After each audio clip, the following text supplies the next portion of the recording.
आज ना मैं आपको एक कहानी सुनाने जा रहा हूँ। कहानी बहुत ही ज़्यादा इंटरेस्टिंग है और रियल भी, और सबसे बढ़ के ये कि हम सब के लिए है। तो कहानी कुछ यूँ है कि पेरिस के ओपेरा हाउस में एक म्यूजिशियन ने आना होता है और लोग दूर दूर से इसे सुनने के लिए आए होते हैं।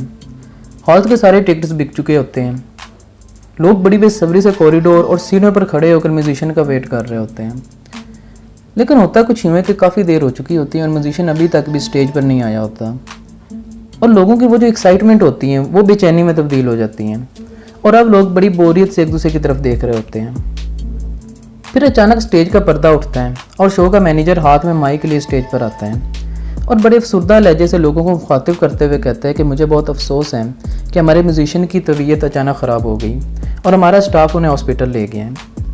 ये इंतहाई अफसोस की बात है क्योंकि आप इनका फ़न देखने के लिए यहाँ जमा हुए, लेकिन इंसान कुदरत के कामों में दखल नहीं दे सकता। बहरहाल हमारे पास पेरिस का एक नौजवान म्यूजिशियन मौजूद है। ये म्यूजिशियन भी इतना ही खूबसूरत वायलिन बजाता है जितना अच्छा वायलिन सुनने के लिए आप यहाँ जमा हुए हैं। आपसे मेरी रिक्वेस्ट है कि आप इस नौजवान को परफॉर्म करने का मौका दीजिए। मुझे उम्मीद है आप मायूस नहीं होंगे। इसके साथ ही एक गैर मारूफ नाम लेता है, जिसके बाद एक 30-32 साल का नौजवान वायलिन लेकर स्टेज पर आ जाता है और वायलिन बजाना शुरू करता है। लेकिन बदकिस्मती से लोगों को ये इंटरटेन नहीं कर पाता और लोग बोर होने लगते हैं। लेकिन नौजवान वायलिन बजाता रहता है यहाँ तक कि शो का टाइम ख़त्म हो जाता है और नौजवान दाद वसूल करने के लिए सामने बैठे लोगों की तरफ बार बार झुकने लगता है। लेकिन दूसरी तरफ एक खौफनाक खामोशी होती है और नौजवान मुकम्मल तौर पर मायूस हो जाता है। वो वापस जाने के लिए पीछे मुड़ता ही है कि अचानक मेहमानों की गैलरी से एक 8 साला बच्चा उठता है और ज़ोर ज़ोर से क्लैपिंग करते हुए कहता है कि well done Peter, you are great, I love you. नौजवान के होंठों पे मुस्कुराहट आ जाती है, जैसे 8 साला बच्चे ने इसके अंदर एक नई रूह फूंक दी हो। नौजवान होंठों पे उंगलियां रख के बच्चे को हवाई बोसा देता है। हाल में मौजूद लोग जब ये मंजर देखते हैं तो ये सोचने पे मजबूर हो जाते हैं कि नौजवान की परफॉर्मेंस इतनी बुरी भी नहीं थी। चनाचा हाल में मौजूद तमाम लोग अपनी अपनी सीटों से उठते हैं और ज़ोर ज़ोर से क्लैपिंग करने लगते हैं और वेल डन पीटर के नारे लगाने लगते हैं। और यूँ एक नए जज्बे के साथ नौजवान सारी रात वायलिन बजाता रहता है और पेरिस का मकबूल तरीन वायलिन नवाज बन जाता है। इसका एक नया कैरियर शुरू हो चुका होता है, लेकिन ये सब उस 8 साला बच्चे के मरोने मिन्नत होता है।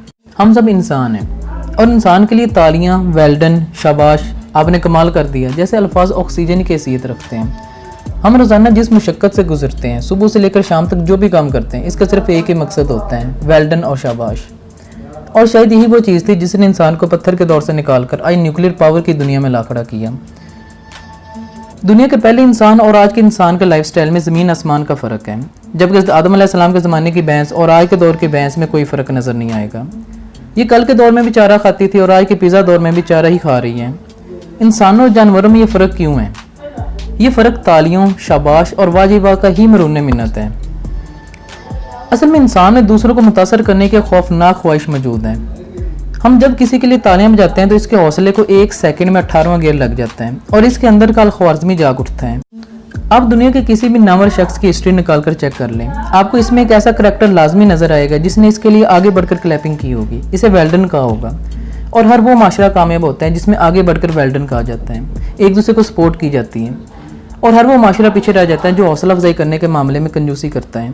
तो ये थी आज की कहानी। बहुत जल्द दोबारा मिलेंगे एक बहुत ही इंटरेस्टिंग और इन्फॉर्मेटिव स्टोरी के साथ। तब तक अपना ख्याल रखिएगा। अल्लाह हाफिज़।